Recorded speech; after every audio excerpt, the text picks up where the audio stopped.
Chers compatriotes d'Algérie, il y a des sujets un peu chauds là, du moins qui font polémique en Algérie, qui créent des tempêtes dans un verre d'eau. Comme vous le voyez, je viens toujours de terminer l'intervention sur la monnaie. Hein. La monnaie, Mazal, il est toujours là. Hein. La monnaie, euh, je reçois, je reçois une bonne partie de la presse française, mais le journal le plus épais là, hein, le plus épais, je mets pas plus de 4 minutes dessus. Hein. Ça, quand je le lis, du moins, quand j'ai le temps pour jeter un coup d'œil maintenant, jeter un coup d'œil sur la presse française, c'est une torture que je veux m'épargner. Hein. J'ai échangé avec Yves Tréhard, etc. Bon, bref, ça, c'est pas j'ai échangé avec Yves Tréhard, j'ai tiré à boulet rouge sur Nicolas Beau, mais ça, c'est de la vieille histoire, hein, ça fait très longtemps. Et récemment, un intime. Bon, voyons une chronique du titre. L'Hexagone est devenu le couteau suisse de la vie politique algérienne. Un pays à la fois exécré et envié, objet d'une multitude d'instrumentalisations. Publié le 17 février 2025 à 6h20 et nous sommes le 19. Cette chronique est signée par Kamel Daoud. Curiosité, peut-être, ou bien un truc, curiosité comme ça, j'ai jeté un coup d'œil rapidement. Kamel Daoud. Il y a 7, 8 ans, je t'ai demandé ton avis sur la dotation de l'Algérie d'un hymne national bilingue en tamazight et arabe. Tu ne m'as pas répondu, si mes souvenirs sont bons. En tout cas, ça je suis sûr, tu ne m'as pas répondu. Est-ce que ça te fait peur d'aller sur ce sujet? Et pourtant, c'est un sujet qui enclenche, qui concerne directement l'avenir de notre patrie. Bref. J'ai eu un échange carabiné avec Yasmina Khadra, qui est complètement silencieux. Avec Yasmina Khadra, par honnêteté, du moins, honnêteté, peut-être que j'ai été assez sec, assez sévère avec lui, peut-être que je m'excuserai encore hein, pour un ou deux mots que j'ai eus, que je pense, sans être déplacés, mais ils étaient un peu bien remplis là. Hein, et, bien remplis avec, je pourrais m'excuser pour deux mots. Deux mots. Mais pour toi, Kamel Daoud, je sais que tu es rentré dans des considérations un peu scabreuses là, de vie privée, de dignité familiale, etc., etc. Ça, je passe. Dois-je te rappeler que Ketb Yassine a animé une conférence à l'âge de 17 ans à Paris, conférence dans laquelle il a défendu l'émir Abdelkader, à Paris. 17 ans, 18 ans. Il allait sur ses 18 ans. Ketb Yassine. Ok? Te dire que même si nous ne sommes jamais vus, nous avons signé à une période commune dans le quotidien d'Oran. Oui, moi je signais dans les pages centrales, toi tu signais une chronique. Ouais. Et en parlant du quotidien d'Oran, en plus de l'éditorialiste Kasseline que je tiens à saluer, il y a Akram Belkhaïd, une plume que j'adore. J'adore la plume d'Akram Belkhaïd. Je l'adore, même si maintenant nous avons des divergences sur certaines positions que je lui ai exprimées, qu'il m'a répondu. Mais Akram, si tu écoutes, si tu entends ces mots, sache que tu fais partie de ces personnes que je serais ravi de recevoir à Boujlil chez Yima. Hein. Donc, même s'il y a eu des petits comme ça, des petits trucs, là. Mais maintenant, ta position sur un hymne national bilingue en Algérie pour en tamazight et arabe, أهلا وسهلا بك. Donc, Kamal Daoud. Quand j'ai lu cette chronique que j'ai imprimée là, du 17 février 2025, il y a une phrase. Il y a une phrase, malheureusement, que je n'ai pas étudiée. Là où tu parles, là où tu utilisais l'expression success story. Là, je vais la retrouver. Hein. L'Algérie, etc. L'Algérie, je vais la retrouver, success story, parce que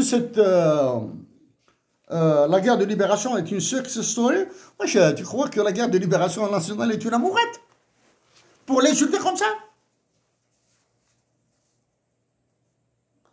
La révolution algérienne et la guerre de libération nationale que tu ramènes à une success story. Tu es un talk show, là, tu es, je sais pas moi, ce machin-là, cette connerie-là, cette connerie qu'on diffuse à la télévision française, qui n'existe pas dans les télévisions américaines. Hein. Bref. L'Algérie sera-t-elle la cause de la chute de la 5e République comme sa révolution fut la cause de la chute de la 4e République? S'interrogeait la semaine dernière un éditorialiste d'un journal islamiste algérien.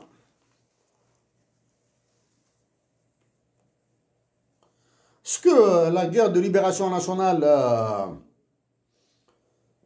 ou sa révolution, là tu utilises le terme révolution, hein, est la cause de la chute de la 5e République, 4e République? Algérie serait la cause de la chute de la 5e République. La guerre de libération est la chute de la 4e République. La chute de la 5e République, c'est-à-dire celle qui était de République actuellement dirigée par Macron, la 5e République là. La guerre de libération nationale ne sera pas la cause de la chute de la 5e République. C'est la mégalomanie de ton roi, de celui que tu veux servir, de celui à qui tu lèches les bottes, Emmanuel Macron, qui va la faire chuter. C'est la mégalomanie et les objectifs, mégalomanie et intelligence d'Emmanuel Macron, qui feront chuter la 5e République pour aller vers une 6e République. La guerre de libération nationale a été vendue par ceux qui sont à Alger. Bref, on passe. La France intime, c'est l'ennemi éternel et idéal pour esquiver le présent. Qui esquive le présent? C'est toi ou ceux qui bossent, travaillent, cravachent pour redonner la noblesse que mérite la révolution et la guerre de libération nationale? Le remake de la guerre d'indépendance, parler de la guerre d'indépendance de l'Algérie, tu sais que là tu es en train d'insulter de l'émir Abdelkader jusqu'au dernier shahid de la guerre de libération nationale. Je ne parle pas des ayants droit. Hein. Tu es en train d'insulter de l'émir Abdelkader jusqu'au dernier shahid. Et je pense aussi à tous les survivants de la guerre de libération nationale qui sont demeurés handicapés, malades.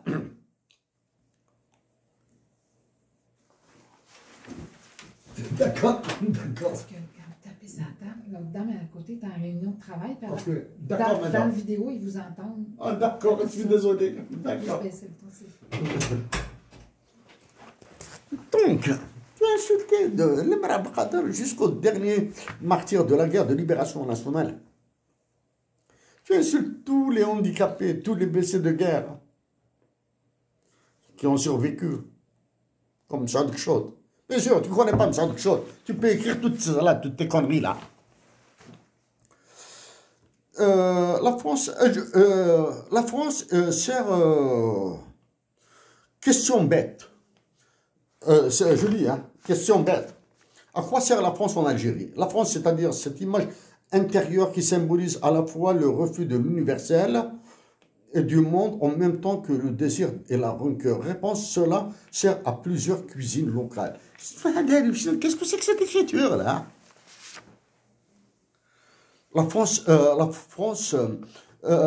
l'unique success story, la France sert à ranimer le passé. L'unique success story algérienne est celle de sa guerre d'indépendance militarisée à l'extrême.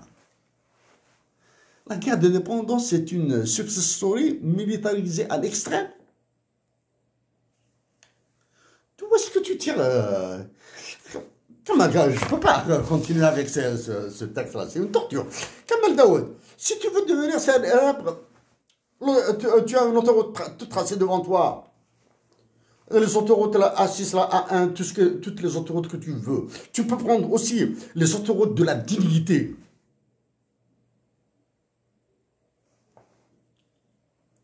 Okay? Pour défendre des Algériens, du moins, pour soulever la question au moins des Algériens qui ont été assassinés à Paris par la police française, prendre position pour les Palestiniens qui souffrent en France, du moins, pour les militants pour la cause palestinienne comme Georges Ibrahim Abdallah, au lieu d'écrire ce genre de conneries-là. Kamal Daoud, dans 2 générations, 3 générations, il est probable que tu seras une star de la littérature algérienne. Peut-être. Littérature algérienne. Sache que la littérature algérienne, celle qui ressemble à celle de Curzio Malaparte, okay, à celle de Louis-Ferdinand Céline, à celle de William Faulkner, existe déjà en Algérie. Et tes talents sont encore très petits pour l'égaler.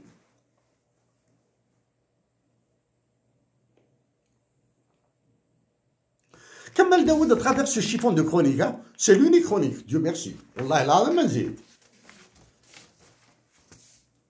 C'est l'unique chronique que j'ai lue là.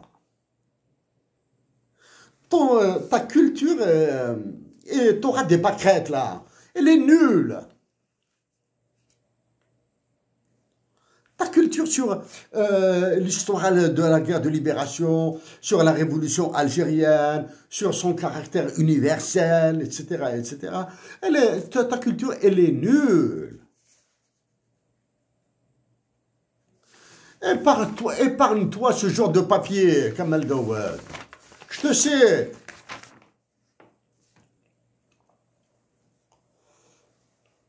Dans un livre écrit en anglais, une histoire, parce que tu es coincé dans la langue française. Tu es coincé dans, je sais pas moi, dans les livres écrits en français, par des Français, etc., etc. Et il y a des Français que j'aime beaucoup là. Ok? Mais la culture française là, tu n'es pas sorti, tu n'as pas, ta tête, ton cerveau, ta jugeote là, elle est toujours dans la mare au canard, comme celle du canard enchaîné là. Dans la mare au canard, elle n'est pas ouverte, ta tête n'est pas ouverte sur la culture anglo-saxonne, sur la culture américaine, sur la culture indienne, sur la culture italienne, comme celle de Curzio Malaparte. Ok? Donc, une histoire de la guerre du 19e siècle à ce jour, ouvrage collectif en anglais, écrit sous la direction de Bruno Cabane et traduit vers le français, etc., etc. Okay. En Algérie, les Français, considérant qu'ils conduisent des opérations de maintien de l'ordre, n'autorisent qu'une application restreinte de la Convention de 1949. L'action du Comité international de la Croix-Rouge CICR se limite à la vérification des conditions de vie des détenus entre les mains des Français sans que le terme de prisonnier soit d'ailleurs utilisé pour les désigner. Okay? À l'inverse, les indépendantistes algériens tentent d'utiliser leurs prisonniers, peu nombreux d'ailleurs, et les conventions internationales pour légitimer leur prétention à un statut d'État. Nous en respecterons les lois de la guerre que si l'adversaire fait de même. Justifier un responsable du FLN après l'exécution de 3 prisonniers français en représailles à celle d'Abdelrahman Taleb, guillotiné le 24 avril 1958. dans le même livre, la seule femme dont le viol a été rendu public est Jamila Boupacha. Cette jeune militante du FLN de 21 ans avait déposé une bombe dans une brasserie d'Alger en 1959. Arrêtée, elle est torturée et violée par des militaires français. Dans le chapitre... ça, c'est un échantillon. C'est un échantillon. Kamel Daoud.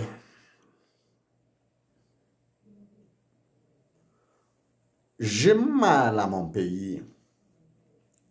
Je dis que les actuels généraux doivent partir tous, parce qu'ils servent Emmanuel Macron mieux que tu ne le sers.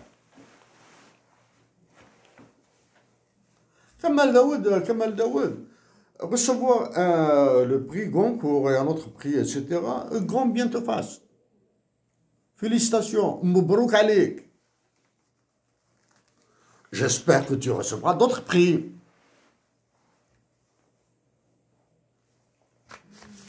Mais ton indigence à travers, ton indigence intellectuelle, ton indigence patriotique, à travers cette chronique, montre le caractère minable de ta pensée, pas de ta personne.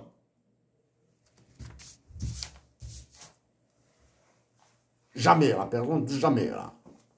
Ta pensée, elle est minable, elle est triste. Elle est au ras des pâquerettes, là. Elle est dans les égouts. C'est une pensée d'égout, là. Kamel Daoud, c'est Emmanuel Macron, ton boss, là, à qui tu veux faire plaisir, plus tous les milieux de droite, là. On pense à qui tu veux faire plaisir. Mais tu as raison. Tu as raison de le faire. Tu as des généraux Alger à plat ventre. Regdin, Militine. Tu as la présidence de l'Algérie est une conciergerie, bien sûr. Bien sûr, les Algériens éclairés, sages, patriotes, qui pourraient te parler mieux que je le fais actuellement, je le fais avec toi maintenant. On peur la répression, les prisons, les détentions, d'avoir été le chétan. Kamel Daoud, triste est ton sort. Et je plains ceux qui te défendent. Peut-être là, peut-être dans 25 ans, dans 50 ans, dans un siècle. On dira, on comparera Kamel Daoud à Malaparte, qui d'autre? Peut-être un Faulkner. Qui d'autre? Comment ils s'appellent là? J'ai oublié. Ah là, je suis tellement dégoûté que j'ai oublié le nom de ces superbes, ces somptueuses plumes que j'ai lues.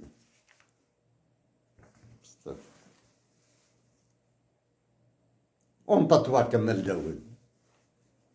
Qualifier la guerre de libération nationale et la révolution algérienne de success story. Comme si c'était un épisode de pornographie ou d'érotisme dans ces machins de la télévision française. La piscine, je ne sais pas quoi, là, je ne connais pas les noms. La révolution algérienne et la guerre de libération nationale sont une success story. Ah. J'en veux à la personne qui m'a envoyé ce texte à lire. Je lui en veux. Mais même si je lui en veux, c'est une personne que j'adore, que je respecte beaucoup. Merci à vous tous, chers compatriotes.